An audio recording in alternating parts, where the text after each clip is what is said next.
रौनक से भरा व्यस्त दिन था। चारों तरफ शोर, उत्साह और कोलाहल का माहौल था। उसी वक्त बेंगलोर से आई हुई एक ट्रेन ने चाईबासा रेलवे स्टेशन पर आकर मानो इस शोर में और भी इजाफा कर दिया। ट्रेन से हजारों की आई हुई 18 अक्टूबर 2025 रामनवमी का रौनक से भरा व्यस्त दिन था। चारों तरफ शोर, उत्साह और कोलाहल का माहौल था। उसी वक्त बेंगलोर से आई हुई एक ट्रेन ने चाईबासा रेलवे स्टेशन पर आकर मानो इस शोर में और भी इजाफा कर दिया। ट्रेन से हजारों की भीड़ के साथ ध्रुव कंधे में एक छोटा सा बैग और हाथों में कैमरा लिए रिकॉर्डिंग करते हुए ट्रेन से उतरा। बड़ा सा माथा, घने घुंघराले बाल और एक बहुत आकर्षक और खूबसूरत चेहरे का मालिक ध्रुव इस भीड़ में सबसे अलग किसी हीरो की तरह लग रहा था। और सिर्फ लगना क्यों, हीरो तो वो था ही। सोशल मीडिया पर 1 करोड़ से ज्यादा फॉलोअर्स, व्लॉगिंग के सभी वीडियोस पर लगभग 10 लाख से ज्यादा लाइक्स। उसकी खूबसूरती और स्टाइल के कारण न जाने कितनी ही लड़कियों का क्रश था वो। और आज यहां इस छोटे से शहर में वो रावण वध को अपने कैमरे में कैद कर अपने ब्लॉगिंग के हुनर को और निखारने आया था। दरअसल इस जगह के रामनवमी की बहुत अधिक प्रसिद्धि इसलिए थी क्योंकि लोगों का कहना था कि यहां रावण वध देखने वालों के इस जन्म के पाप के साथ साथ पिछले जन्म के भी सारे पाप कट जाते हैं। हालांकि ध्रुव को ऐसी बातों पर यकीन न था, वो इन्हें ढकोसला मानता था, लेकिन पब्लिक डिमांड पर वो इसे कवर करने आया था। ध्रुव तो राम और रावण को एक ही सिक्के के 2 पहलू समझता था जो सभी के भीतर विद्यमान है, और यह व्यक्ति विशेष पर निर्भर करता है कि वो किसे तवज्जो दे, राम को या फिर रावण को।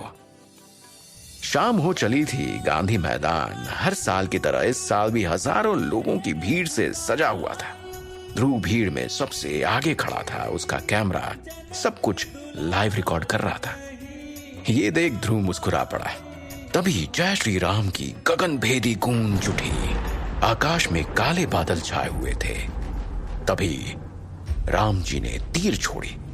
उसी वक्त हवा का एक जोरदार झोंका आया और तीर टकमगा गया। तीर दिशाहीन हो रावण की दिशा छोड़ सामने खड़े ध्रुव को जा लगी और चारों तरफ भगदड़ मच गई। ध्रुव को जब तक ये सब समझ आता, उसके कपड़ों में आग लग गई थी और आग की जलन से वो बेहोश होकर जमीन पर गिर पड़ा। ध्रुव की आंखों से सब ओझल हो रहा था। ध्रुव ने देखा कि उसका कैमरा अब भी सब रिकॉर्ड कर रहा था। भगवान श्री कृष्ण के सुदर्शन चक्र के जैसा ही है जीवन का यह रहस्य चक्र। पूरी दुनिया का चक्कर लगाकर फिर से शून्य से शुरू करता है। कुछ ऐसी ही ध्रुव की यह रहस्य भरी कहानी यहां नए सिरे से शुरू होती है। कहीं दूर एक अलग दुनिया के घने जंगल में एक बूढ़ा आदमी बैलगाड़ी चलाते हुए तेजी से जंगल को पार करने की कोशिश कर रहा है। वह गाड़ीवान बहुत चिंतित दिख रहा है। तभी टकराने की तेज आवाज के साथ गाड़ी का एक पहिया सड़क पर पड़े नुकीले पत्थर से टकराता है और गाड़ी रुक जाती है। गाड़ी में पीछे भूसे की ढेर पर बेहोश पड़े एक 17-18 साल के खूबसूरत नौजवान की नींद इस झटके और आवाज से खुली। मैं कहाँ हूं? ध्रुव ने पूछा। वो बहुत कमजोर महसूस कर रहा था। उसने असमंजस और संदेह की दृष्टि से अपने आसपास देखा और सोचने लगा, ये मैं कहाँ हूं? मैं तो गांधी मैदान में था और मुझे तीर लगा था। क्या मैं जिंदा हूं? मैं यहां कैसे आ गया? इतना सोचते हुए आदतन अपना मोबाइल देखने के लिए वो अपने हाथ जेब में डालने ही वाला था कि तभी गाड़ीवान की कृतज्ञता और खुशी से भरी हुई आवाज आई, युवराज अभिमन्यु, भगवान का लाख लाख शुक्र है कि आप सही सलामत हैं, वरना मैं महाराज को क्या मुख दिखाता।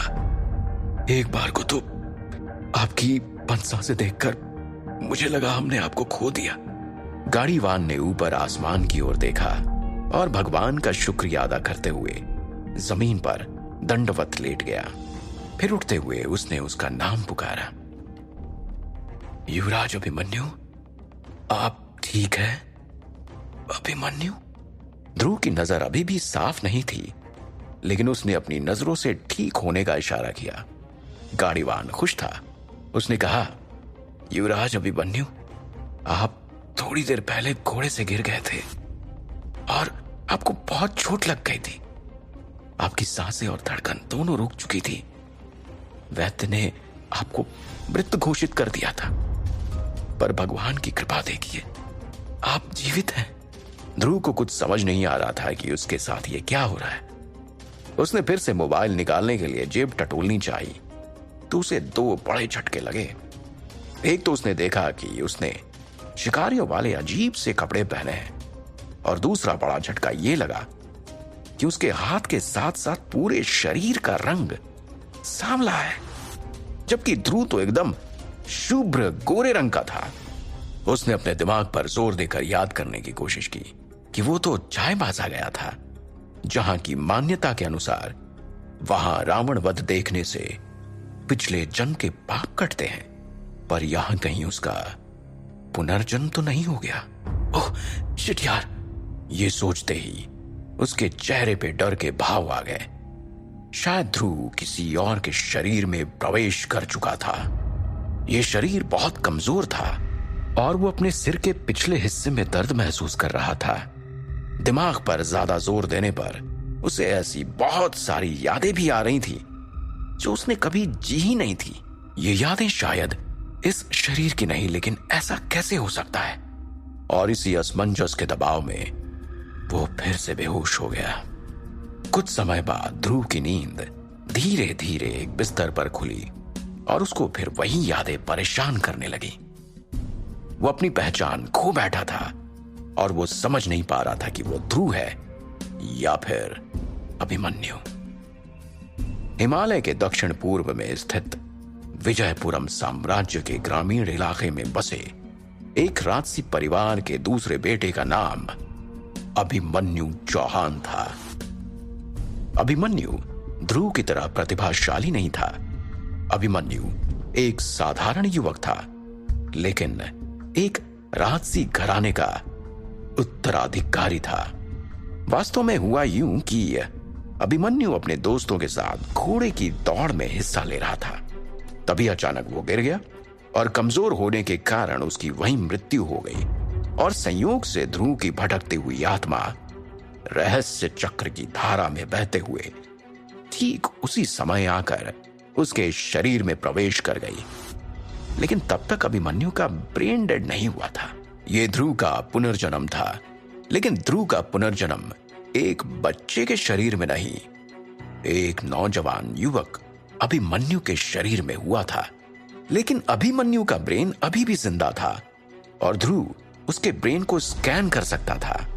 ध्रुव ने अनुमान लगाया कि अभिमन्यु की जिंदगी और दुनिया मध्यकालीन समय की थी और वो एक राजसी चौहान परिवार का वारिस था। मुझे विश्वास नहीं हो रहा है कि मैंने पुनर्जन्म ले लिया है, वो भी समय के कितने पीछे। मुझे तो मोबाइल कंप्यूटर की नॉलेज है, यहां तो इलेक्ट्रिसिटी भी नहीं दिख रही। ध्रुव ने हैरानी से सोचा, उसकी मॉम का क्या हाल हुआ होगा जब उन्हें पता चला होगा कि वो मर गया है। और डैड अब किसके सहारे जिएंगे, कैसे होंगे वो अपनी इस दशा के लिए भगवान से शिकायत करने ही जा रहा था कि तभी ध्रुव को बाहर से आती कुछ आवाजें सुनाई दी। उसने अपने आंसू पोंछे और आसपास देखा। तभी कर्कश आवाज के साथ दरवाजा खुला। लाल रंग के कपड़ों में गंभीर चेहरे वाला एक अधेड़ उम्र का आदमी तेजी से अंदर आया। उसके हाथ में चांदी का एक छोटा सा कटोरा था और जिसमें कोई सब्जी और थाली भरकर पूड़ियां थीं। ध्रुव को पता था ये कौन है। ये अभिमन्यु का पिता था। अभिमन्यु, क्या आप बेहतर महसूस कर रहे हैं?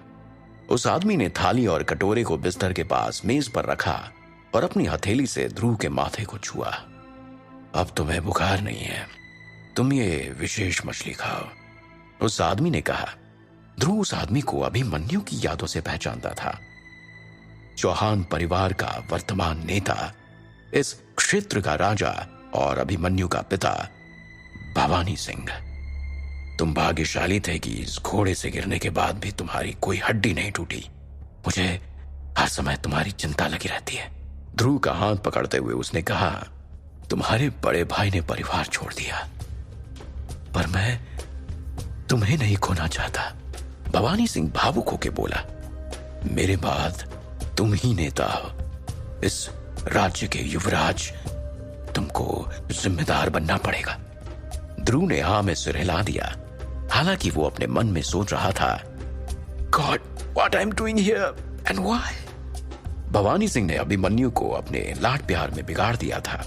उन्होंने ध्रुव के सिर पर हाथ फेरते हुए कहा, एक लड़की थोड़ी देर में तुमसे मिलने आ रही है। तुम अपना मन उसके साथ बहलाओ, पर याद रहे उससे हमेशा की तरह प्रेम ना कर बैठना, क्योंकि तुम्हारी शादी वहीं होगी जहां मैं चाहूंगा। राजकुमारों की शादियां प्रेम के कारण नहीं होती हैं। भवानी सिंह की आवाज में प्यार के साथ साथ थोड़ी सख्ती थी। इतना कहकर भवानी सिंह ने ध्रुव के माथे को चूमा और वो बाहर चले गए। बाहर सेनापति और अन्य सैनिक महाराज के आने का इंतजार कर रहे थे। दरवाजा बंद होते ही ध्रुव खाने की ओर मुड़ा। सब्जी शीशा नाम की एक मछली की थी।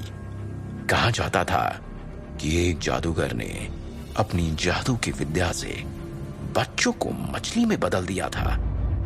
ध्रुव ने चांदी का कटोरा लिया और जैसे ही उसके अंदर देखा उसके होश उड़ गए। सब्जी में एक शीशा मछली थी जिसका सिर बिल्कुल इंसान के चेहरे जैसा लग रहा था। बच्चे के चेहरे वाली मछली? यह देखकर ध्रुव थोड़ा घबरा गया और उसे चक्कर सा आने लगा। यह दुनिया बिल्कुल अलग ही है। यह मध्यकालीन से ज्यादा पौराणिक है, जहां जादू मंत्र के प्रयोग होते थे। ध्रुव ने सोचा। किसी तरह उसने थोड़ा सा खाया और मछली का सर कटोरे में ही छोड़ दिया। उसके बाद उसने लेटते हुए सोचा, ये कैसी माया है, एक शरीर और दो दिमाग।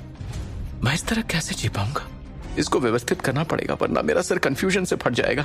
अब अभिमन्यु ने अपने ब्रेन को शॉर्ट करने का फैसला किया।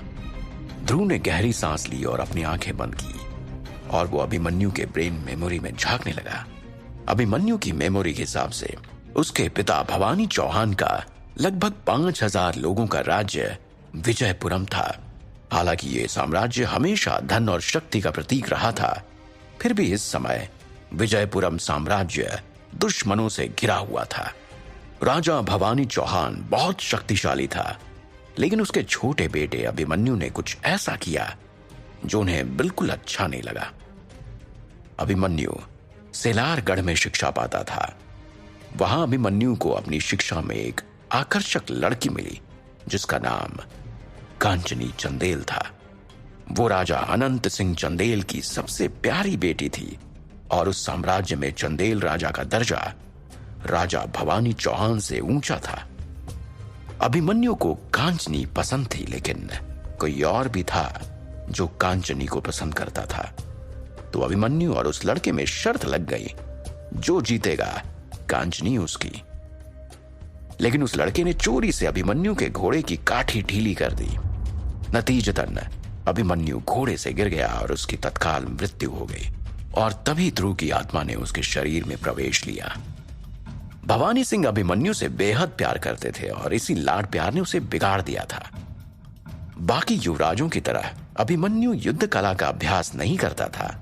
उसे सिर्फ लड़कियों में रुचि थी और वो पूरी तरह से एक अय्याश लड़का था।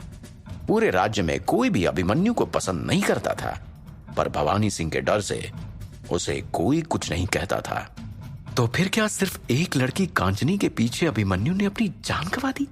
ध्रुव सोचने लगा, क्या अभिमन्यु को अपने पिता का जिम्मेदार बेटा नहीं बनना चाहिए था और खतरे से घिरे अपने डैड का साथ नहीं देना चाहिए था, जो इतने सारे दुश्मनों से हमेशा घिरे रहते हैं?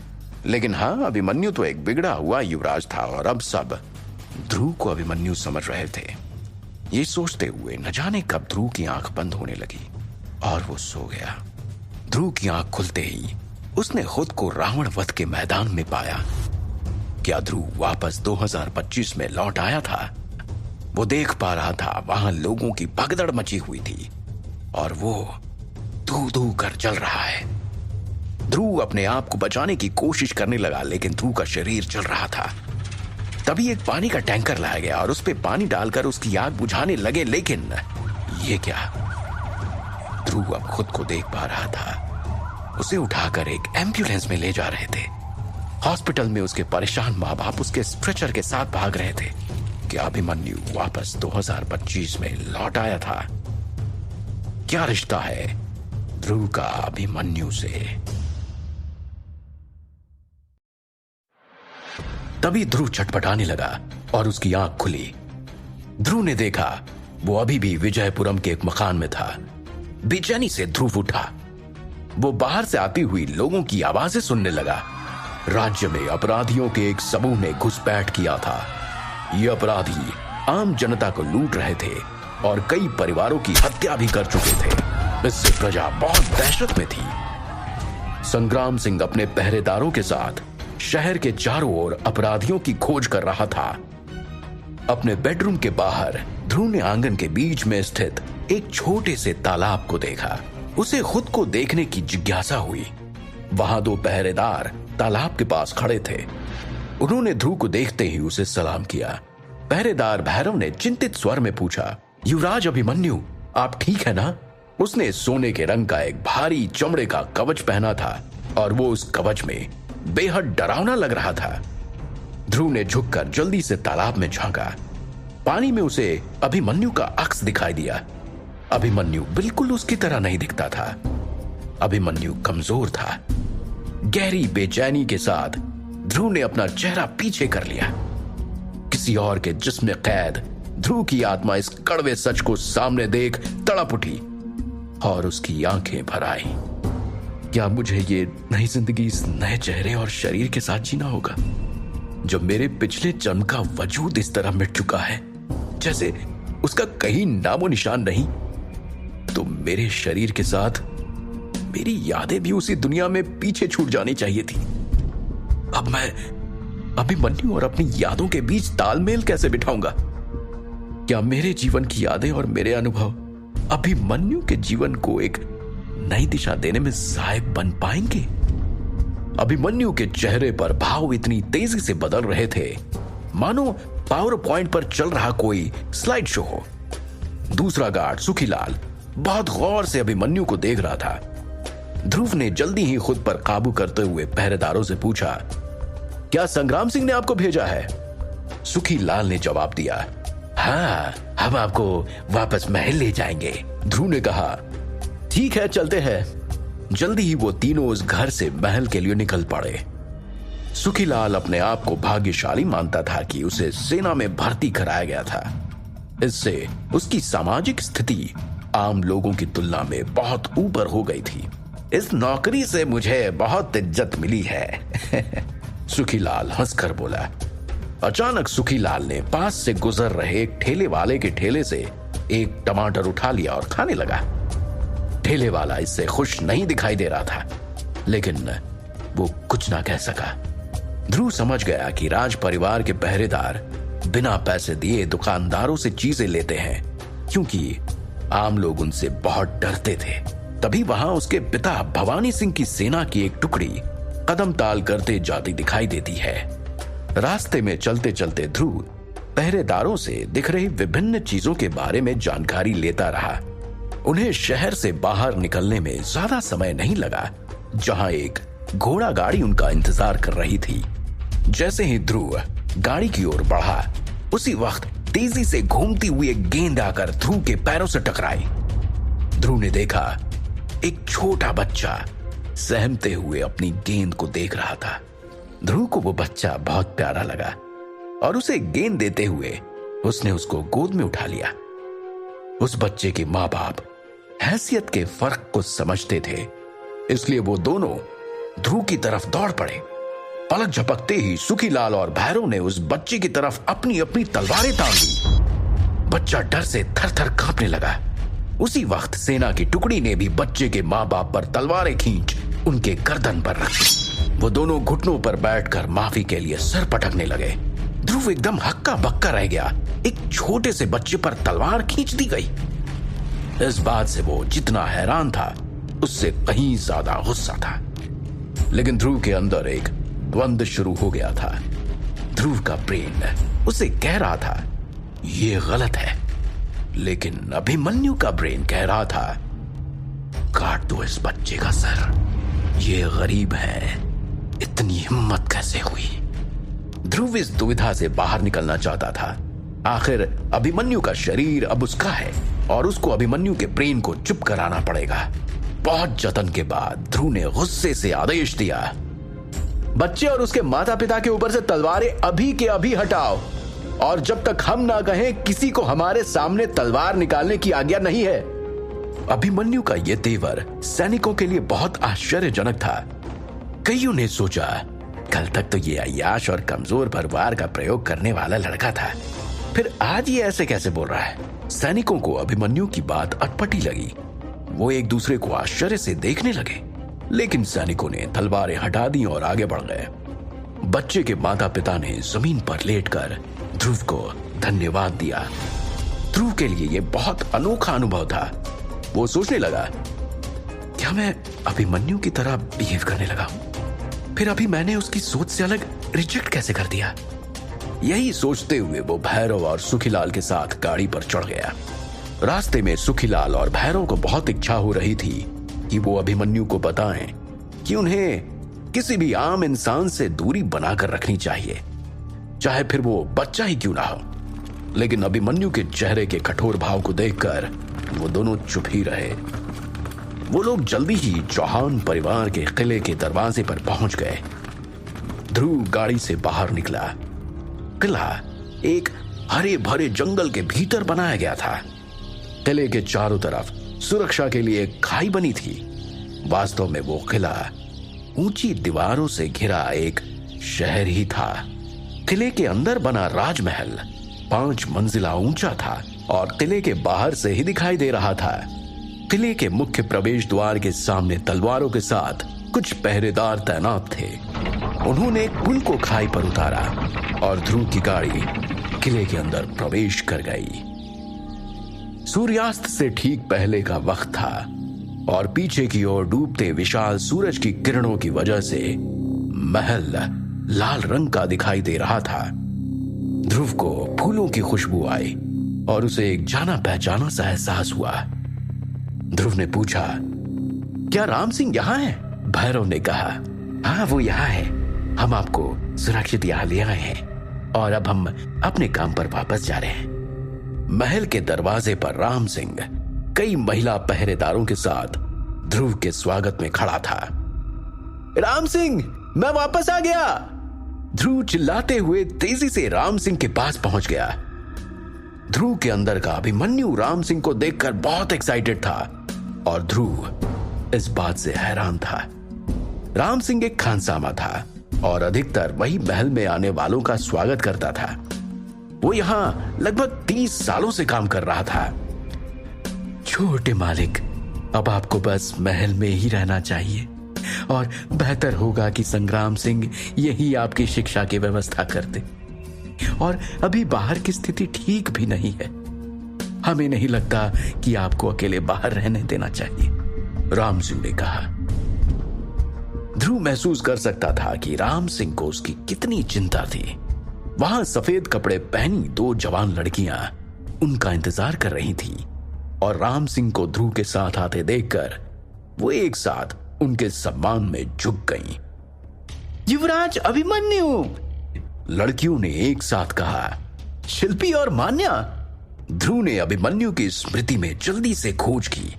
बहुत लंबा समय गुजर गया, ध्रुव ने कहा और वो मुस्कुराया। अभिमन्यु जब भी उस महल में होता तो इन लड़कियों के साथ जरूर समय बिताता था और ये दोनों लड़कियां भी हमेशा अभिमन्यु को प्रभावित करने की कोशिश में लगी रहती थीं।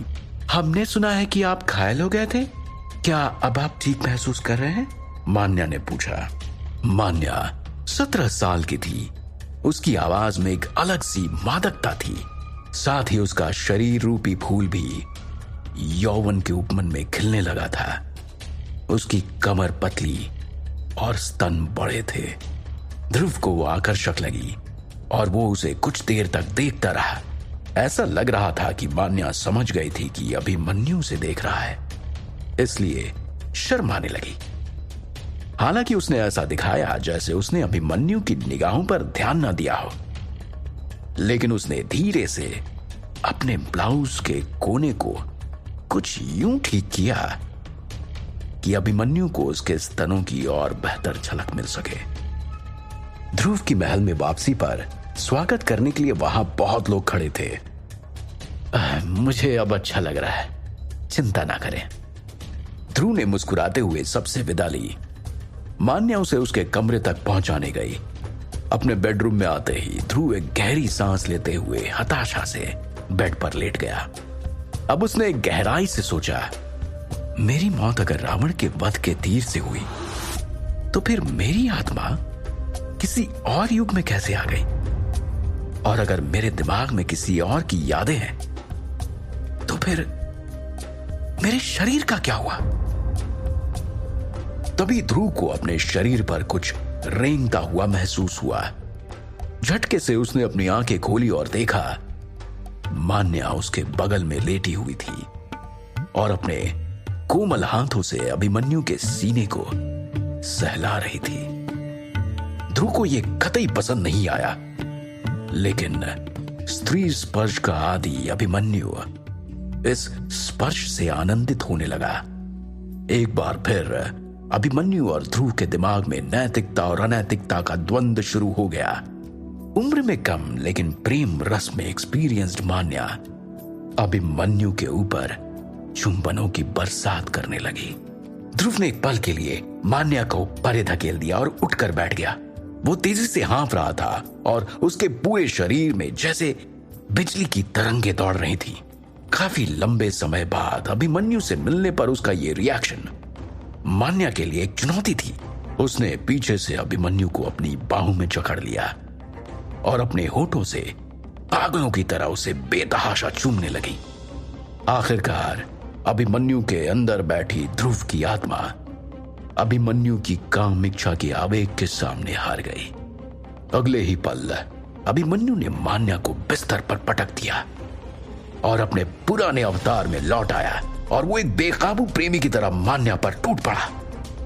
अभिमन्यु के अंदर जलती ज्वाला अब शांत हो गई थी, लेकिन नैतिकता के जंग में हारा हुआ ध्रुव बेचैनी के सागर में डूब रहा था।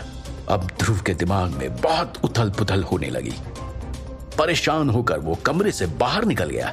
टहलते हुए वो कमरे के बाहर बालकनी के किनारे तक पहुंच गया। वहां से उसे नीचे एक छोटा सा तालाब दिखाई दिया। ध्रुव ने जब बालकनी की रेलिंग के नीचे झुककर तालाब में देखा तो चांद की रोशनी में उसे अभिमन्यु का चेहरा पानी में कुछ ऐसा दिखाई दिया मानो उसमें कोई रहस्य छिपा है और उसका राज पारदर्शक पानी के सतह पर तैर रहा हो। उस पल ध्रुव के मन में पड़ी विचारों की धुंध धीरे धीरे साफ होने लगी। तालाब के पास रखे पानी से भरे 2 कलश देखकर ध्रुव सोचने लगा, अब मेरा जीवन भी इसी पानी की तरह है। एक ही पानी मगर 2 अलग कलश में है, ठीक मेरी यादों की तरह। कभी मुझे अभिमन्यु की यादों के कलश से एक घूंट पानी पीना होगा तो कभी अपनी मरती हुई यादों के जाम का कड़वा घूंट अपने गले से उतारना होगा। लेकिन इस अनजाने सागर में डुबकी लगाकर क्या मैं सही सलामत किनारे तक पहुंच पाऊंगा? डेस्टिनी, ये कहां लाकर पटक दिया तूने मुझे? अभी अभी बेडरूम में जो हुआ वो ध्रुव ने किया या अभिमन्यु ने? ये सही और गलत, नैतिकता और अनैतिकता के चक्रव्यूह में फंस गया हूं मैं। क्या इस चक्रव्यूह में मर जाना किस्मत है मेरी? लेकिन अगर मरना ही था मुझे तो फिर मेरा पुनर्जन्म क्यों हुआ? इसका मतलब ईश्वर की कुछ और ही मर्जी है। तो मुझे अपने भीतर के राम और रावण से हर दिन हर पल लड़ना होगा। ईश्वर, अगर यही मेरी नियति है तो फिर मंजूर है मुझे। मैं ध्रुव आज से अभिमन्यु बनकर इस रहस्यमय दुनिया के चक्रव्यूह को तोड़ कर रहूंगा। ध्रुव इसी उधेड़-बुन में लगा था और वो बालकनी की रेलिंग पर कुछ ज्यादा ही झुक गया था। अचानक रेलिंग आगे की तरफ खिसक कर टूट गई, जैसे किसी ने जानबूझकर उस रेलिंग को तोड़कर बस वहां खड़ा कर रखा था। रेलिंग के साथ ध्रुव भी झटके से तालाब में जा गिरा। जोर की आवाज सुनकर राम सिंह 2 सैनिकों के साथ दौड़ा हुआ वहां आया। राम सिंह अवाक रह गया और वो जोर से चिल्लाया, युवराज अभिमन्यु! ध्रुव से लगकर एक कलश दूसरे कलश से टकरा गई थी और जोर की टन की आवाज के साथ कलश अपनी परिधि में गोल गोल चक्कर काटने लगी, बिल्कुल जीवन धारा के चक्रव्यूह की तरह। आखिर क्या है ध्रुव के जीवन का चक्रव्यूह? क्या इस प्रश्न का हल वो कभी ढूंढ पाएगा? घबराया हुआ राम सिंह अभिमन्यु को तालाब से निकालकर उसके कमरे में ले गया। उसके अनुमान से कमजोर अभिमन्यु को अभी तक बेहोश हो जाना चाहिए था, लेकिन इसके विपरीत वो ठीक दिखाई दे रहा था, क्योंकि अभिमन्यु के मस्तिष्क में बैठे ध्रुव ने परिस्थिति का सामना करने का फैसला कर लिया था। अभिमन्यु के कमरे से जाते ही मान्या भी वहां से चली गई थी। बहुत दिनों बाद अभिमन्यु के साथ अंतरंग पल बिताकर मान्या बहुत खुश थी। उसे ऐसा महसूस हो रहा था जैसे उसने सबको पीछे छोड़ कोई बाजी जीत ली हो। राम सिंह अभिमन्यु को कपड़े बदलवा कर वहां से चला गया। ध्रुव अब थोड़ा अच्छा महसूस कर रहा था। चहलकदमी करते हुए वो अपने बेडरूम के दूसरे हिस्से में गया, जहां एक मेज थी और उस पर पीले रंग के कुछ चर्म पत्र रखे थे। अभिमन्यु उन चर्म पत्रों को पढ़ने लगा। जो कागज अभिमन्यु ने उठाया था उस पर बहुत सुंदर शब्दों में लिखाई थी। अचानक बेडरूम के कोने से एक पतली सी आवाज आई। अभिमन्यु ने उस अंधेरे कोने की ओर देखा जहां से आवाज आ रही थी, और वहां लंबे बालों वाली एक लड़की घुटनों के बल जमीन पर बैठी थी। उसे देखकर ऐसा लग रहा था जैसे वो अचानक गिर पड़ी हो। ध्रुव ने तुरंत ही अभिमन्यु की यादों को खंगालना शुरू कर दिया। बड़ी आसानी से उसे सामने बैठी लड़की का नाम याद आ गया। सौम्या, तुम सौम्या हो ना? क्या तुम्हें चोट लगी है? तुम ठीक तो हो? अभिमन्यु खड़ा हो गया और सौम्या की ओर चल पड़ा। सौम्या डरी हुई थी। उसने सहमते हुए सभी सवालों के जवाब में सिर्फ एक ही शब्द कहा, हाँ।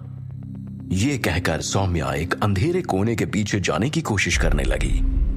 अभिमन्यु उसकी सूजी आंखों को देखकर यह समझ गया कि वो जरूर रो रही थी। वो उसके चेहरे पर सूखे आंसू देख सकता था।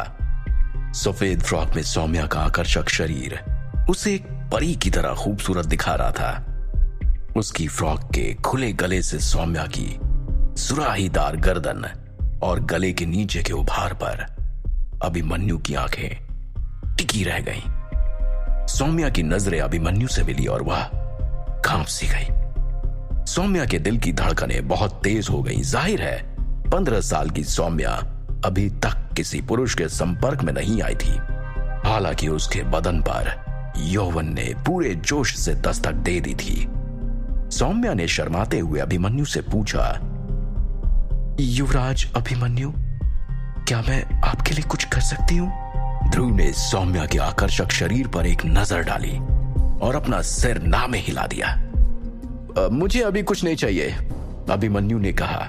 मान्या, मान्या! ध्रुव ने जोर से आवाज लगाई। बेडरूम का दरवाजा खुला। भूरे वस्त्र पहने हुए मान्या अंदर आई। मान्या ने विनम्रता से पूछा, मैं आपकी क्या सेवा कर सकती हूँ युवराज अभिमन्यु? हालांकि सौम्या को अभिमन्यु के कमरे में देखकर उसे बिल्कुल भी अच्छा नहीं लगा। इस लड़की को यहां से बाहर निकालो और उसे कमरा दिला दो। इतना बोलते हुए अभिमन्यु एक सेकंड के लिए रुका। उसे याद आया कि उसके पिता कितने क्रूर हैं और अगर उसने सौम्या को बाहर भेज दिया तो इसका साफ संकेत होगा कि अभिमन्यु को सौम्या पसंद नहीं आई और शायद इतना उसकी जान लेने के लिए काफी होगा। अभिमन्यु ने कोने में बैठी सौम्या की तरफ देखा। उसका चेहरा अभी भी डर से भरा हुआ था। मेरा आज कुछ भी करने का मन नहीं है, इसे बाहर ले जाओ और आराम करने के लिए एक कमरा दे दो, मैं इससे बाद में मिलूंगा, अभिमन्यु ने आज्ञा देते हुए कहा। मान्या ने विनम्रता से अभिमन्यु को प्रणाम किया और सौम्या को बेडरूम से बाहर ले गई। आखिरकार अब जाकर अभिमन्यु आराम कर सकता था। जब से उसने पुनर्जन्म लिया तब से वो वास्तव में ये नहीं समझ पा रहा था कि उसे करना क्या चाहिए। अपनी पिछली जिंदगी में ध्रुव अपने काम को लेकर बहुत सीरियस था। वो ज्यादा और अच्छा काम करना चाहता था, इसलिए उसकी कोई गर्लफ्रेंड नहीं थी।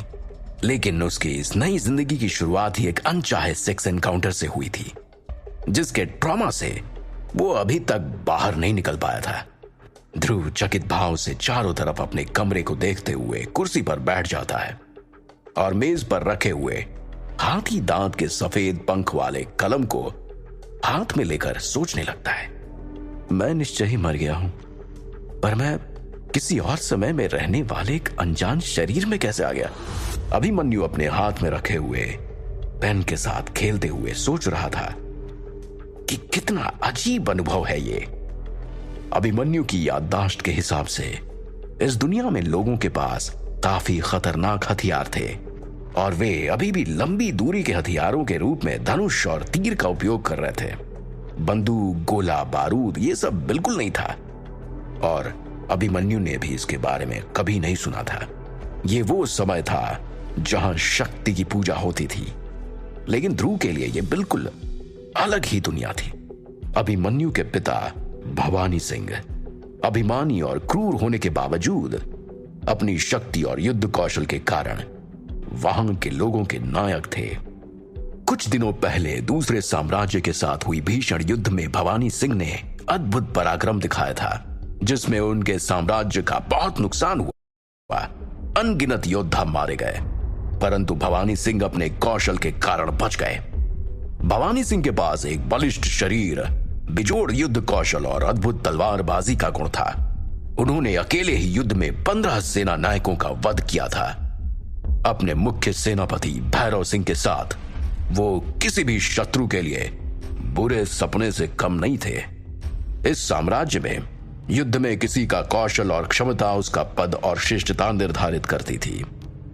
सेना की ताकत और भवानी सिंह जैसे मजबूत हाथों में उसकी कमान, यही वो चीजें थी जिन्होंने चारों तरफ अराजकता होने के बावजूद लोगों को निडर बना दिया था। इस अराजक युग में हर समय झड़पें और युद्ध होते रहते थे। भले ही भवानी सिंह इतना क्रूर और घमंडी था, फिर भी लोग उसके क्षेत्र से बाहर नहीं निकले। आखिरकार लोगों को किसी ऐसे व्यक्ति पर भरोसा करने की जरूरत थी जो अपने अस्तित्व के लिए उनकी रक्षा करने में सक्षम हो। किसी शक्तिशाली व्यक्ति की सुरक्षा के बिना लोग लंबे समय तक बाहर नहीं रह पाएंगे, क्योंकि हर जगह डाकू थे। कुछ डाकू खाने के अभाव में नरभक्षी भी बन गए थे। ऐसे समय में एक शहर से दूसरे शहर जाना मौत को आमंत्रित करने जैसा था, परंतु भवानी सिंह के क्षेत्र में ऐसा बिल्कुल नहीं था। उसकी आहट से ही बड़े से बड़े डाकू कांप जाते थे। यही कारण था कि महामंत्री भी प्रजा की सुरक्षा के लिए बिल्कुल आश्वस्त थे। भवानी सिंह कितना ही क्रूर क्यों ना हो, क्षेत्र में रहने वाले लोगों पर उसकी क्रूरता का कोई असर नहीं पहुंचता था, पर डाकुओं और शत्रुओं के लिए वो किसी काल से कम नहीं था। अभिमन्यु ने कागज को मेज पर से उठाकर पढ़ने की कोशिश की। उसने ऐसी भाषा कभी नहीं देखी थी। ये संस्कृत की तरह दिखने वाली कोई प्राचीन भाषा थी। अगर मेरे पास अभिमन्यु की याददाश्त नहीं होती तो इस भाषा को पढ़ना बहुत मुश्किल होता, अभिमन्यु ने सोचा और भगवान को धन्यवाद देने लगा। शब्दों की संरचना यहां अच्छी तरह से विकसित दिखती है, अभिमन्यु ने खुद से कहा। कितना अच्छा होता अगर मेरे पास मेरा चिप होता, अभिमन्यु ने सोचा और अपना हाथ अपने दिमाग के पास ले गया, जहां पर उसका चिप हुआ करता था जब वो जिंदा था। ये चिप उसने अपने दिमाग में तब फिट करवाई थी जब वो अपनी दुनिया में जिंदा था।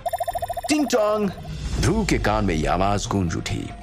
वो इस आवाज को बखूबी पहचानता था, जिसे उसने काफी बार पहले भी सुन रखा था। यह आवाज उसके चिप के एक्टिवेट होने की थी। आपकी सेवा में चिप नंबर 18907। मैं एप्पल कंपनी द्वारा बनाई गई हूं। मैं आपके लिए क्या कर सकती हूं?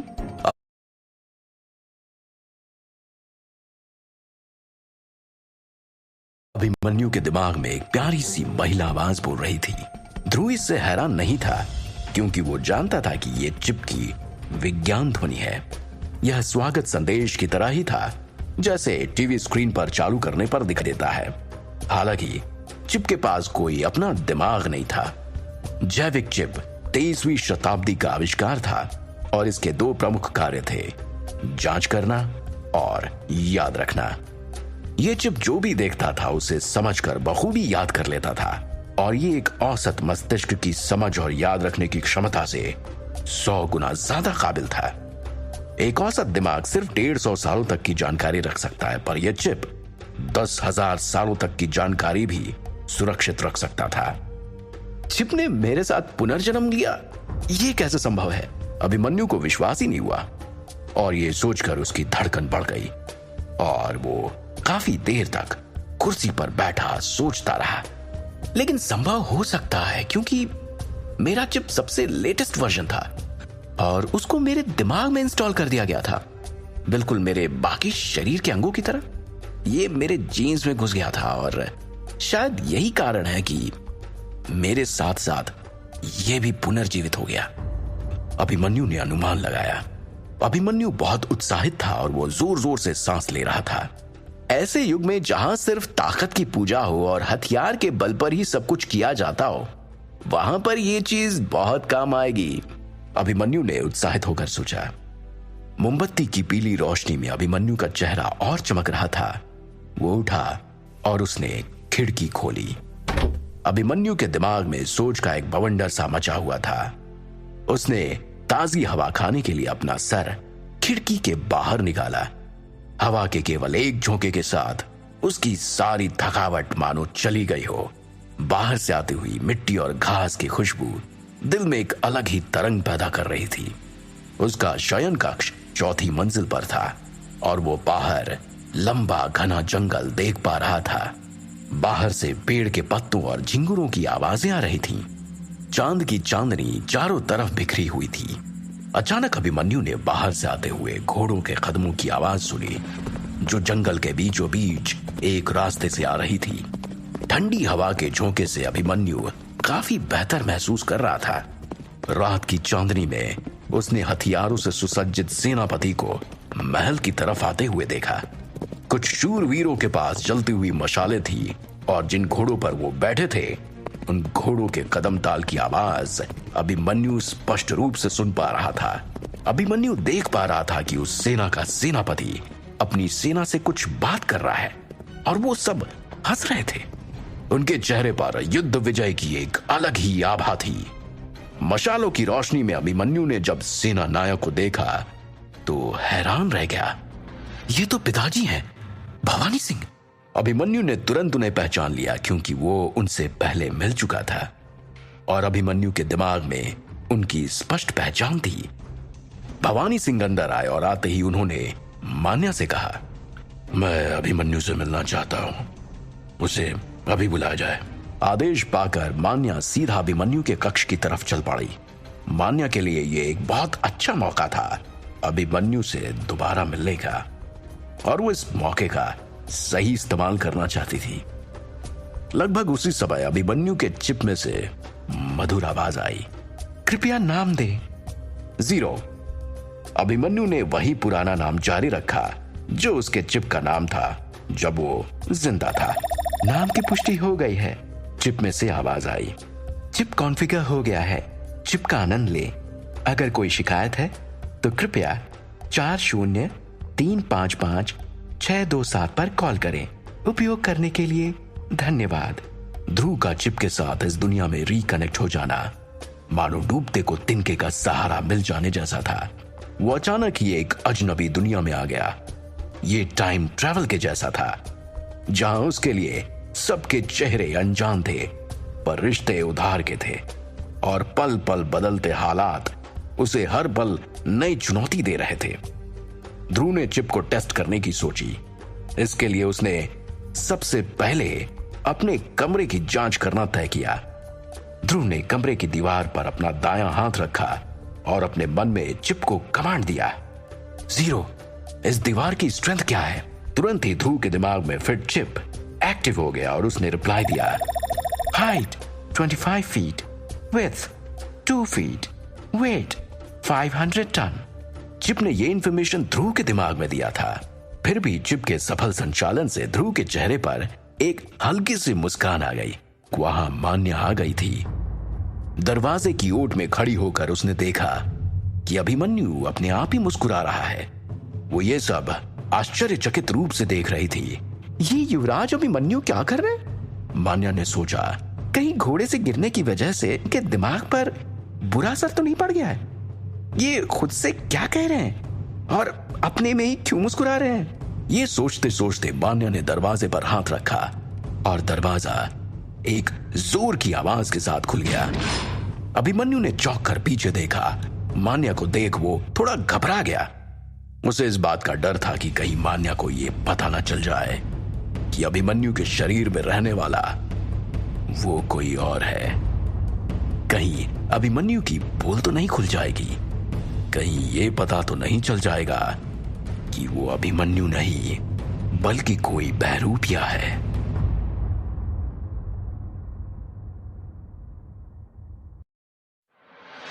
दरवाजे के अचानक खुलते ही मान्या जल्दी से संभल गई। अपने मन में उठ रहे सवालों को उसने तुरंत ही दिमाग से झटक दिया और कमरे में घुसते हुए बोली, युवराज अभिमन्यु, आप ठीक हैं? और आप किससे बातें कर रहे हैं? मान्या ने बेडरूम में आते ही पूछा। अचानक मान्या को दरवाजे के पीछे खड़ी देख ध्रुव पहले तो घबराया, लेकिन जल्दी ही सावधान होते हुए उसने उत्तर दिया, किसी से भी नहीं, मैं किताबों से नई भाषा सीख रहा हूं और उसी का अभ्यास कर रहा हूं। पर क्या मैं जान सकता हूं कि इतनी रात गए तुम मेरे कमरे में क्यों आई हो? ध्रुव ने थोड़ी सख्त आवाज में पूछा। मान्या के अचानक सवाल पूछने से ध्रुव हड़बड़ा गया। उसे यह एहसास हुआ कि मान्या के साथ प्राइवेट मोमेंट शेयर करने की वजह से शायद वो खुद को अभिमन्यु की गर्लफ्रेंड समझने लगी है। ध्रुव ने फैसला किया कि जितनी जल्दी हो सके वो इसकी इस गलत फहमी को दूर कर देगा, क्योंकि वो इस रिश्ते को मानने के लिए खुद ही तैयार नहीं था। उसकी नजर में मान्या के साथ उन लम्हों में अभिमन्यु का शरीर था और अभिमन्यु का ही दिमाग था। ध्रुव वहां कहीं नहीं था, जिसकी अपनी जिंदगी में तो कोई गर्लफ्रेंड ही नहीं थी और वो प्यार के एक्सपीरियंस से भी अनजान था। यही कारण है कि वो मान्या के साथ हुए सेक्स एनकाउंटर को एक्सेप्ट करने के लिए तैयार नहीं था। उसके लिए तो वो पहला एक्सपीरियंस बहुत स्पेशल होगा और किसी ऐसे इंसान के साथ होगा जिससे वो सच में प्यार करेगा। मुझे माफ कर दीजिए युवराज, मुझसे भूल हो गई, पर आपको ऐसे ही बात करते देख मैं आपकी तबीयत के लिए चिंतित हो उठी और आपसे सवाल कर बैठी। इस गलती के लिए मुझे माफ कीजिए। मान्या ने सिर झुकाकर अपराध बोध से क्षमा मांगी। ठीक है, पर दोबारा इस बात का ख्याल रखना। अब बताओ कि क्यों आई हो? ध्रुव ने राहत की सांस लेते हुए पूछा। मान्या ने हामी भरी और कहा, महाराज भवानी सिंह ने आपको याद किया है और वो आपसे अभी मिलना चाहते हैं। ध्रुव भी भवानी सिंह से मिलने के लिए उत्सुक था। वो तुरंत ही चल पड़ा। मोमबत्ती की रोशनी में ध्रुव और मान्या गैलरी पार करते हुए घुमावदार सीढ़ियों से नीचे चले गए। वे दूसरी मंजिल की सीढ़ियों पर पहुंचे। दालान के अंत में एक आधा खुला हुआ कमरा था, जिसमें से आती हुई रोशनी को ध्रुव साफ देख पा रहा था। आप इस कमरे में जाइए, मैं यहीं आपका बाहर इंतजार करूंगी, मान्या ने नम्रता से कहा। ध्रुव ने हामी भरी और कमरे में चला गया। ध्रुव के करीब आते ही भवानी सिंह की गहरी आवाज और तेज हो गई। प्रदेश में मेरे विरुद्ध जाने का साहस किसी में नहीं है। ये अपराधी जरूर बाहरी प्रदेश के हैं। भवानी सिंह ने आत्मविश्वास से भरे लहजे में कहा। कमरे के अंदर से एक और गहरी आवाज आई और वो थी सेनापति संग्राम सिंह की। मुझे भी ऐसा ही लगता है। उनकी वेशभूषा और हथियारों की शैली के आधार पर ऐसा प्रतीत होता है कि वो निश्चय ही पूर्व के हैं। सारे अपराधी काफी प्रशिक्षित थे। ये कोई साधारण डाकू नहीं है और मुझे लगता है कि ये सलादीन साम्राज्य के हैं, जो शायद 4 साल पहले हुई घटना का बदला ले रहे हैं। भवानी सिंह ने कहा, पर मुझे ऐसा नहीं लगता, क्योंकि उनके और हमारे साम्राज्य के बीच में काफी विशाल जंगल फैला हुआ है, जिसे पार करके आना बहुत कठिन है। उनके यहां तक पहुंचने की संभावना काफी कम है। संग्राम सिंह ने रहस्यपूर्ण आवाज में कहा, मुझे लगता है कि यह काम अनंत चंदेल का है। हो सकता है, हमने हाल के दिनों में उसकी नाक में दम कर रखा था, भवानी सिंह ने मुस्कुराते हुए कहा। ध्रुव ने दरवाजे पर दस्तक नहीं दी, वो चुपचाप बाहर खड़ा रहा। वो जानता था कि उसके पिता और संग्राम सिंह ने उसके कदमों की आहट सुनी थी, और वे जानते थे कि वो बाहर खड़ा है। बातों बातों में संग्राम सिंह का ध्यान ध्रुव की ओर गया, और उसने थोड़ा नम्र होते हुए कहा, आप अंदर आ सकते हैं अभिमन्यु। जी, ध्रुव ने कहा, और उसने दरवाजा खोला। संग्राम चचा और पिताजी, मैं आ गया, ध्रुव ने कहा, और अभिमन्यु की याददाश्त में झांकने लगा। उसने देखा कि भवानी सिंह और संग्राम इस साम्राज्य के सबसे मजबूत स्तंभ हैं, जिनकी वजह से साम्राज्य टिका हुआ है और दुश्मनों से सुरक्षित है। भवानी सिंह संग्राम सिंह को सिर्फ एक सेनापति नहीं, बल्कि अपना सबसे अच्छा दोस्त भी मानते हैं। जब भी साम्राज्य पर संकट आया, दोनों ने बहुत जाबाजी से उसका सामना किया। ध्रुव ये सब सोच ही रहा था कि तभी भवानी सिंह ने इशारा करते हुए कहा, बैठ जाओ। ध्रुव आज्ञा का पालन करते हुए धीरे से बैठ गया। बाहर के हालात ठीक नहीं है। सलादीन साम्राज्य और हमारे साम्राज्य के बीच युद्ध होने की बहुत अधिक संभावना है, और मुझे पता चला है कि ये सलेरगढ़ के अनंत चंदेल भी उनका साथ दे रहे हैं। इसका कारण हमारे साम्राज्य की भौगोलिक रचना है। हमारा क्षेत्र दोनों देशों की सीमाओं के बीच में है, और व्यापार यही से संभव है। मैंने अपने एक आदमी को बंदरगाह पर भेजा है, जहां से हमें हथियार मिल सकते हैं। जल्दी हमारे पास हथियारों का जखीरा होगा। भवानी सिंह ने संग्राम सिंह से फिर बात करना शुरू कर दिया। ध्रुव बगल में बैठकर दोनों को गौर से देखने लगा। संग्राम सिंह को उसने पहली बार देखा था। संग्राम सिंह देखने में बहुत गुस्सैल नजर आता था, और उसकी लंबाई लगभग 6 फुट 5 इंच थी, जो काफी हट्टा कट्टा था। उसके सिर पे बाल नहीं थे, और उसने गहरे काले रंग का लोहे का कवच पहन रखा था। अपने बाएं कान में उसने चांदी का कुंडल पहना हुआ था, और उसके चेहरे पर तलवार की चोट का एक बहुत गहरा निशान था। कुल मिलाकर वो बहुत भयानक लगता था। जीरो, मेरे सामने बैठे इन दोनों लोगों की ताकत और युद्ध कौशल की जांच करो, ध्रुव ने मन में ही चुप से कहा। अचानक उसकी आंखों के सामने बहुत सारी जानकारी किसी झरने की तरह बहने लगी। ध्रुव जानता था कि इस दुनिया में शक्तिशाली होना बहुत जरूरी है। ताकतवर होकर ही वो जो चाहे यहां पर कर सकता है, और खुद को जिंदा बचाए रखने के लिए भी ये जरूरी है। और इसलिए उसने दोनों की ताकत का अंदाजा लगाने का निश्चय किया। भवानी सिंह और संग्राम काफी समय तक क्षेत्र में हो रहे अराजक तत्वों पर बात करते रहे, और बीच बीच में भवानी सिंह ध्रुव को भी देख रहे थे कि वो सुन रहा है या नहीं। वो चाहते थे कि ध्रुव यानी कि अभिमन्यु अब युद्ध और सुरक्षा की चीजों में रुचि ले, क्योंकि आगे साम्राज्य की कमान उसी के हाथ में जानी है। पर ध्रुव तो कहीं और ही खोया हुआ था। वो चिप से निकली हुई जानकारियों को अपनी आंखों के सामने तैरता हुआ देख रहा था। भवानी सिंह, जांच करने के बाद परिणाम, ताकत 2 से अधिक है, फुर्ती 2 से अधिक है, और सहन शक्ति 2 से अधिक है। संग्राम सिंह, संवेदी जानकारी के आधार पर परिणाम, ताकत 3 से अधिक है, फुर्ती लगभग 1 है, और सहन शक्ति 3 से ज्यादा है। ध्रुव के दिमाग में जीरो ने जानकारी दी। ध्रुव हैरान था, क्योंकि जहां से वो आया था वहां एक सामान्य और स्वस्थ इंसान के सारे गुण 1 से अधिक नहीं होते। फिर ये दोनों इतने ताकतवर कैसे हो सकते हैं? ध्रुव ने हैरानी से सोचा। परिणामों के अनुसार ध्रुव के पिता और संग्राम सिंह काफी हद तक सुपरमैन थे जिन्हें वो फिल्मों में देखा करता था। उनके शक्ति अंक 2 और 3 से अधिक थे, जिसका मतलब ये था कि उनके पास 2 या 3 सामान्य वयस्क पुरुषों के बराबर शक्ति थी। इतनी शक्ति तो उसके पसंदीदा सुपर हीरो में भी नहीं थी। जब एक बार चिप की मदद से टीवी देखते हुए उसने उनकी शक्तियों की जांच की थी, ध्रुव अवाक था। फिर उसने मन में ही चिप से कहा, जीरो, मेरी ताकत की जांच करो। ध्रुव की आंखों के सामने नीले रंग में जानकारी आ गई। उसने पढ़ना शुरू किया। अभिमन्यु सिंह शक्ति जांच परिणाम। ताकत 0.3 से कम है, फुर्ती 0.4 से कम है और सहन शक्ति 0.7 से कम है। क्या? ध्रुव एक बार फिर अवाक हो गया। ये तो किसी बच्चे की ताकत से भी बहुत कम है।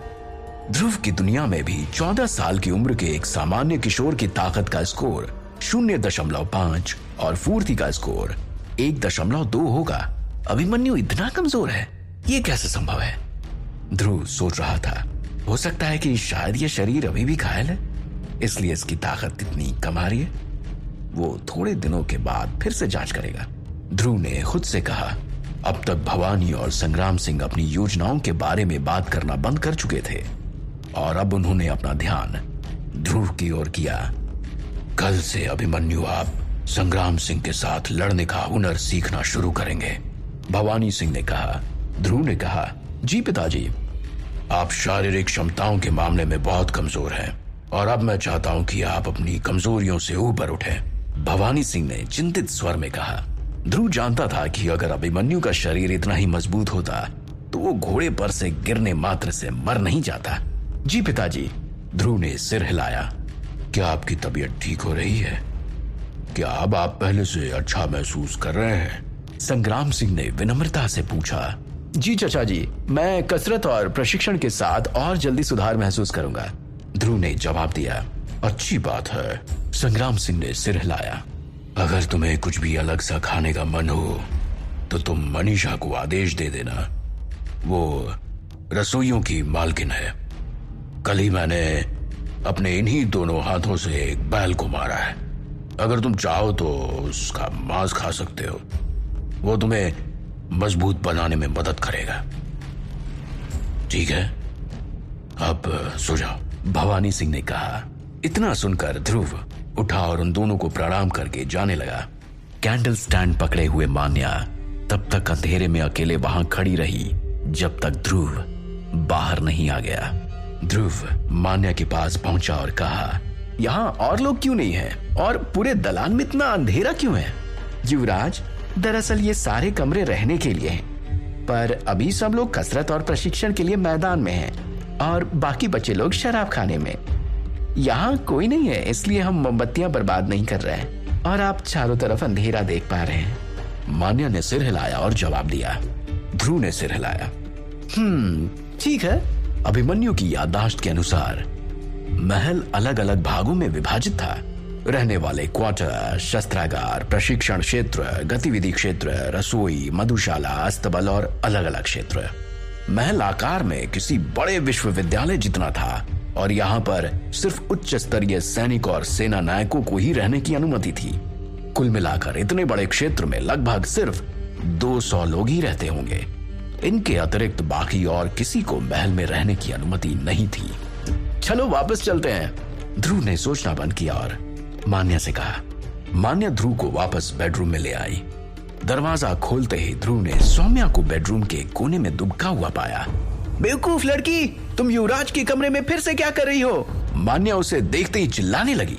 सौम्या ये सब सुनकर सहम गई और डर कर थोड़ा और कोने में दुबक गई। ठीक है, इसे रहने दो और तुम जाओ, ध्रुव ने मान्या को आदेश दिया। जी युवराज, जैसी आपकी इच्छा। मान्या को अभिमन्यु के कमरे से जाना बुरा लगा और उससे भी बुरी बात उसे ये लगी कि सौम्या कमरे में ही रह गई। मान्या के बाहर जाते ही ध्रुव ने दरवाजा बंद कर लिया और उसने अपना रुख सौम्या की ओर किया। उसके पास पहुंचकर ध्रुव ने थोड़ी देर उसे देखा। उसने सफेद और भूरे रंग के कपड़े पहने थे। उसके कंधे खुले और बाल बिखरे हुए थे। उसकी त्वचा एकदम श्वेत और चमकदार थी और कपड़ों के ऊपर से भी उसके यौवन के उभार साफ झलक रहे थे। अगर वो रो नहीं रही होती तो वो एक बहुत सुंदर और आकर्षक जवान लड़की होती जिसके साथ कोई भी रात गुजारना चाहेगा। सौम्या अपनी मां की जिद से दोबारा अभिमन्यु के कमरे में आई थी, लेकिन वो अभी भी काफी असहज थी। कामुक अभिमन्यु सौम्या की ओर आकर्षित होने लगा, लेकिन ध्रुव ने अपने दिमाग को फोर्सफुली चिप की ओर मोड़ दिया और अपने माइंड को कहीं और ऑक्यूपाइड करने का कमांड दिया। वो तो अभी तक मान्या के साथ हुए इंटीमेसी के गिल्ट से बाहर नहीं निकल पाया था, इसलिए किसी नए रिश्ते के लिए इस समय वो बिल्कुल भी तैयार नहीं था। और आखिरकार काफी जतन के बाद वो अपने दिमाग को अभिमन्यु की काम इच्छा से मुक्त कर पाया। चिप ने तुरंत अभिमन्यु और ध्रुव के जीवन के विश्लेषण पे काम करना शुरू कर दिया।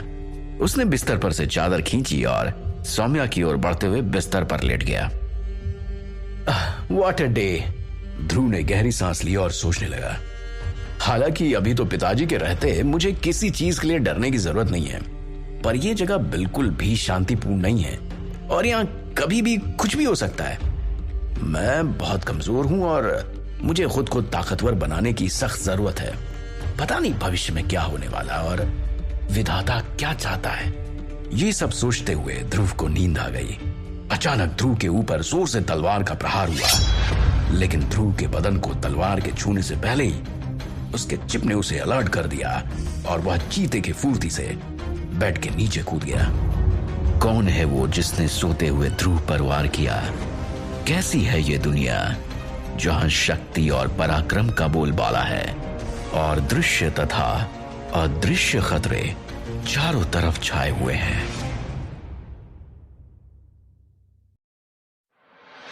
ध्रुव ने जमीन पर बैठते हुए उस वार करने वाले का चेहरा देखने की कोशिश की, लेकिन उस व्यक्ति ने चेहरे पर एक नकाब पहन रखा था।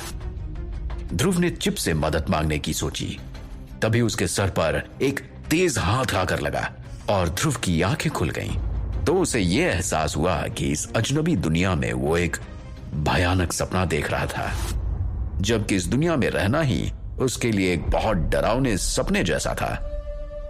ध्रुव पसीने से तरबतर हो गया था।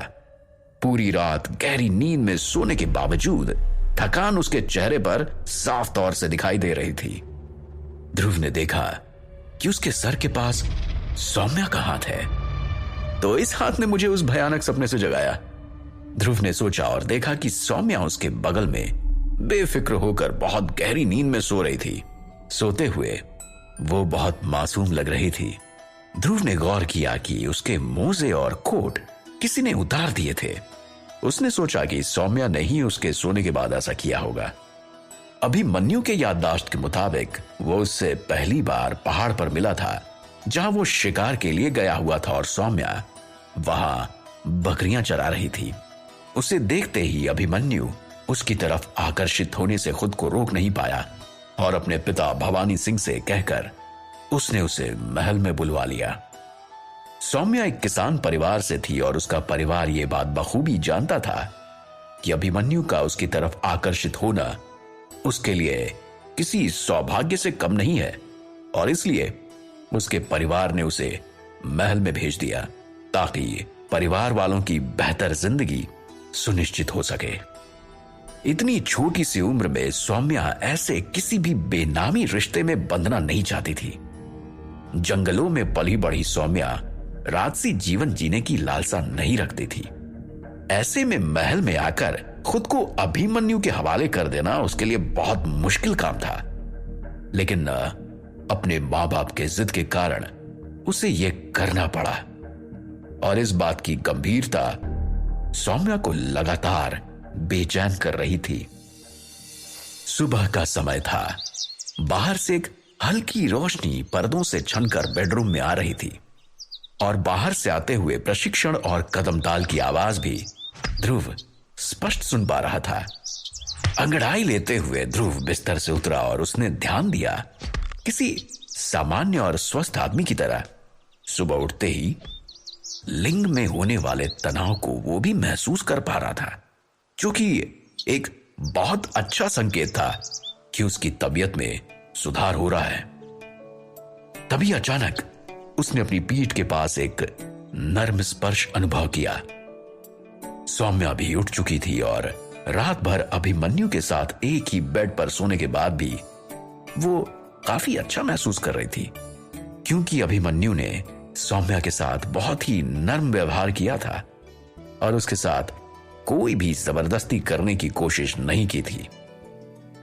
इस बात से सौम्या अभिमन्यु के प्रति आकर्षक महसूस करने लगी। उसे महसूस हुआ कि अभिमन्यु को समझने में शायद उससे गलती हुई थी। उसकी नजर में तो अभिमन्यु की छवि एक बिगड़ैल अय्याश की थी, मगर उसका अनुभव इससे अलग रहा। उठने के बाद सौम्या की नजर सीधा अभिमन्यु के तने हुए लिंग की तरफ गई और ये देख सौम्या शर्माने लगी। उसे समझ नहीं आ रहा था कि वो क्या करे। युवराज अभिमन्यु, क्या मैं आपके लिए कुछ कर सकती हूं? उसने हल्के स्वर में पूछा। अभिमन्यु का सौम्या के साथ कुछ भी करना उसके लिए एक वरदान साबित होता, जिससे उसकी महल में सुरक्षा और जगह दोनों सुनिश्चित हो जाती और साथ ही उसके परिवार की गरीबी का अंत भी हो जाता। पहले जहां वो इस बात को लेकर एक कश्मकश में थी, वही अब वो चाहती थी कि अभिमन्यु उसमें रुचि ले। सौम्या की प्यार भरी मधुर आवाज सुनकर ध्रुव एक बार को अपना नियंत्रण खो बैठा, पर अंतःकरण में कहीं गहराई में वो जानता था कि वो अभिमन्यु नहीं है और उसे इससे ज्यादा जरूरी काम है जिन पे फिलहाल उसे ध्यान देना चाहिए। खुद को रोककर लहजा बदलते हुए ध्रुव ने कहा, क्या तुम मेरे लिए कलश पानी ले आओगी? मुझे मुंह धोना है। हाँ, लाती हूं। थोड़ी सहमी हुई सौम्या जैसे ही बिस्तर से नीचे उतरी, वो दुगने वेग से ध्रुव की गोद में गिर गई। रात को सोते हुए सौम्या की फ्रॉक ध्रुव के पैरों के नीचे दब गई थी, इसलिए झटके से उठने पर सौम्या का संतुलन बिगड़ गया और वो ध्रुव की गोदी में गिर गई। ध्रुव इस हादसे के लिए तैयार न था। अपनी गोद में पड़ी हुई सौम्या को देखकर ध्रुव के दिल की धड़कन तेज होने लग गई। उसके पूरे शरीर में एक तनाव सा महसूस होने लगा और एक बार फिर से ध्रुव के ऊपर अभिमन्यु हावी होने लगा। उसने बहुत हल्के से सौम्या के सिर पर हाथ फेरा, लेकिन अगले ही पल ध्रुव को एहसास हुआ कि वो अभिमन्यु नहीं है और वो झटके से उठकर खिड़की के पास जाकर खड़ा हो गया। सौम्या ने अभिमन्यु की इस असहजता को महसूस किया और चुपचाप कमरे से बाहर चली गई। सौम्या के बाहर जाते ही ध्रुव ने राहत की सांस ली। ध्रुव की नैतिकता उसे किसी 15 साल की लड़की के साथ ऐसा कुछ भी करने की इजाजत नहीं दे रही थी, पर बात सिर्फ नैतिकता की नहीं थी। उससे भी जरूरी यह था कि ध्रुव के लिए प्यार एक ना टूटने वाला कमिटमेंट था और वो अभिमन्यु की जिस्मानी आकर्षण वाले रवैये से सहमत नहीं था। ये सब सोचते हुए ध्रुव उठा और बाहर क्या हो रहा है देखने के लिए खिड़की के सामने गया। उसने देखा कि जंगल के सामने एक बहुत बड़ा खाली मैदान था और कुछ रक्षक दौड़ लगा रहे थे। सबने काले रंग के कवच पहने हुए थे और सबकी पीठ पे 2 बड़े भारी तलवार लदे हुए थे। वो सब अपनी सुबह की कसरत और प्रशिक्षण कर रहे थे और दौड़ते वक्त उनके पीछे धूल का एक गुबार उड़ रहा था। पीछे मुड़! सबसे आगे वाले सैनिक के ऐसा कहते ही बाकी सारे सैनिक अनुशासित रूप से कदम ताल करते हुए एक साथ पीछे मुड़ गए। उनके प्रशिक्षण और कदम ताल से आती हुई आवाज ध्रुव को बहुत उत्साहित कर रही थी। मुझे अब उन तरीकों के बारे में सोचना चाहिए जिससे मैं खुद को एक सक्षम और ताकतवर योद्धा बना सकूं, ध्रुव ने खुद से कहा। मेरी चिप के 2 मुख्य कार्य हैं, एक जांच करना और दूसरा याद रखना। पर किसी भी चीज को जांच करके उसको मेरे अंदर आत्मसात करने के लिए मुझे बहुत ज्यादा जानकारी इकट्ठा करने की जरूरत है। अगर मैं अपने शरीर को मजबूत करने के साथ साथ लड़ने का हुनर सीखना चाहता हूं तो सबसे अच्छा तरीका होगा ज्यादा से ज्यादा प्रशिक्षण करना, ताकि चिप वो सब देखकर वो सारी जानकारियां हूबहू याद कर सके। एक अत्यंत कमजोर आदमी से एक बहुत बड़े पराक्रमी योद्धा बनने की खोज में ये चिप 0 मेरे बहुत काम आएगी। ध्रुव ये सब सोच ही रहा था कि सौम्या दरवाजे से पानी और एक तौलिया लेकर आई। उसने ध्रुव को बताया कि यहां पानी की बहुत समस्या है। ध्रुव ने अभिमन्यु की यादों के माध्यम से यह जाना कि यहाँ आसपास बहुत कम पानी है और यहाँ के ज्यादातर लोग दिन में सिर्फ एक बार नहाते हैं। मैं यहाँ पानी बर्बाद नहीं कर सकता। दोनों दुनिया में कम से कम एक बात तो कॉमन है, ध्रुव ने खुद से कहा और उसके चेहरे पर एक हंसी आ गई। वो जब से यहाँ आया था ये पहली बार है जबकि उसके चेहरे पर हंसी आई थी। ध्रुव ने अपना मुंह धोया। अब वो थोड़ा बेहतर महसूस कर रहा था। सौम्या को बेडरूम में ही रहने को कहकर ध्रुव गैलरी पार करते हुए गोल घुमावदार सीढ़ियों से होता हुआ नीचे उतर गया। सुबह का समय था और महल में ज्यादा रोशनी नहीं थी। सीढ़ियों के आसपास अभी भी काफी अंधेरा था, पर सीढ़ियों की रेलिंग के सहारे ध्रुव नीचे उतरा। सुप्रभात युवराज अभिमन्यु, एक नौकरानी ने ध्रुव को देखकर विनम्रता से अभिवादन करते हुए कहा।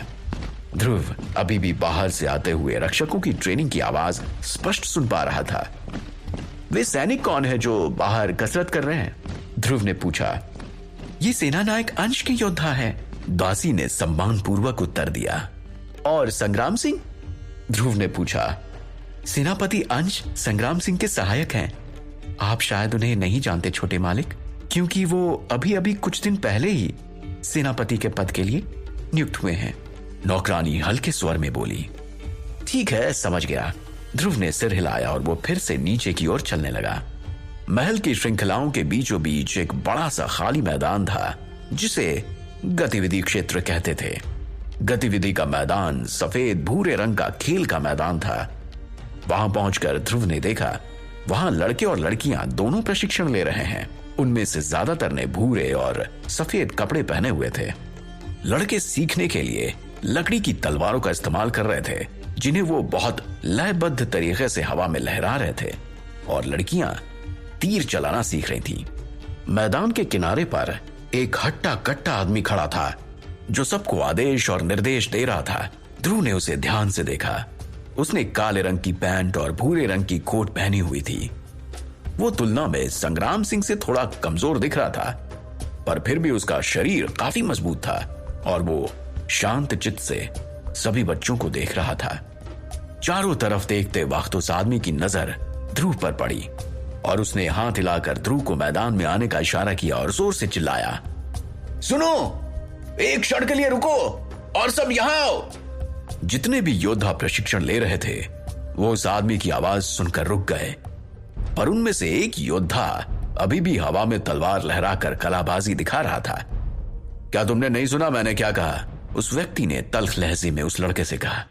हाँ गुरुदेव, मुझे माफ कर दीजिए, गोमा ने लापरवाही से उत्तर दिया और उसने अपनी लकड़ी की तलवार नीचे रख दी और अपने प्रशिक्षक की ओर चल पड़ा।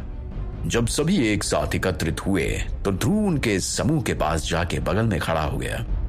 ध्रुव अपने मन में सोच रहा था, क्या मुसीबत है, कई युवराज होने के नाते ये लोग मुझसे तलवारबाजी का कौशल दिखाने का आग्रह ना करने लगे, लेकिन यहां आने के अलावा मेरे पास कोई दूसरा ऑप्शन भी तो नहीं है।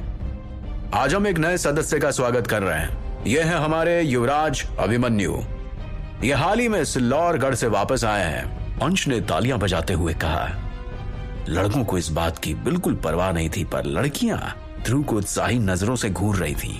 इतने लोगों के बीच ध्रुव बहुत अटपटा महसूस कर रहा था। ध्रुव ने अभिमन्यु की यादों में झांका तो उसे मालूम हुआ कि वहां मौजूद लगभग सभी योद्धा उससे नफरत करते थे, क्योंकि अभिमन्यु ने आज तक एक भी ऐसा काम नहीं किया था जो उसे एक युवराज की गरिमा प्रदान करता।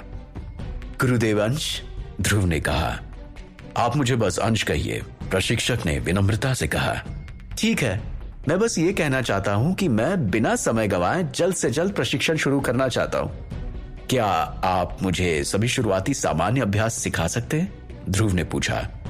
यह सुनकर अंश थोड़ा आश्चर्यचकित हुए, क्योंकि अभी कुछ दिन पहले ही सिल्लौरगढ़ जाने से पूर्व उन्होंने अभिमन्यु को शुरुआती अभ्यास सिखाए थे और ये फिर से उन्हें सीखना चाहते हैं। क्या इन्हें शुरुआती बुनियादी अभ्यास भी नहीं आते? गोमा ने मजाक उड़ाते हुए दबी आवाज में कहा। सब चुप रहो, अंश ने सभी को ध्रुव के लिए अपमानजनक बातें करने से रोकते हुए कहा। हालांकि ज्यादा योद्धा आदतन ध्रुव को नीची नजरों से देख रहे थे, क्योंकि ऐसे अराजक युग में शक्तिशाली ही पूजनीय था और कमजोर निंदा और दया का पात्र था। वहां मौजूद सभी लड़के योद्धाओं के लिए अभिमन्यु का पात्र था, जिसे वैभव विरासत में मिली थी, जबकि वो इसके लायक नहीं था, क्योंकि उसके जीवन में कोई लक्ष्य ही नहीं था। उन सब की नजरों में ना तो वो एक शक्तिशाली रक्षक बनने लायक था और ना ही एक सफल युवराज। गोमा एक बहुत अच्छा योद्धा और तलवारबाज था। उसने अभिमन्यु को सबके सामने नीचा दिखाने की सोची। उसने अचानक से सबके सामने अभिमन्यु को ललकार कर चुनौती दे दी। युवराज अभिमन्यु, आपने अभी तक जो कुछ सीखा, क्या वो सब भूल गए? ध्रुव इस प्रश्न के लिए तैयार नहीं था। उसने हड़बड़ाते हुए जवाब दिया, ऐसी कोई बात नहीं है, मैं बस दोबारा अभ्यास करना चाहता हूं। ध्रुव को लगा कि कहीं तलवारबाजी प्रदर्शन की बात ना आ जाए, जिसके लिए वो अभी बिल्कुल भी तैयार नहीं था। सारे योद्धा ध्रुव को अजीब नजरों से घूर रहे थे और इन सब के बीच ध्रुव खुद को बहुत असहज महसूस कर रहा था। दरअसल अपनी रसीली आदतों से मजबूर अभिमन्यु ने मास्टर अंश द्वारा दी गई शिक्षा का कभी अभ्यास ही नहीं किया था। ध्रुव ये बात जान चुका था और इसी वजह से ध्रुव आज यहां पर इतना असहज और अपमानित महसूस कर रहा था। अंश, आपने मेरे सवाल का जवाब नहीं दिया। क्या आप मुझे शुरुआत से प्रशिक्षण देंगे? ध्रुव ने बात का रुख बदलते हुए अंश से पूछा।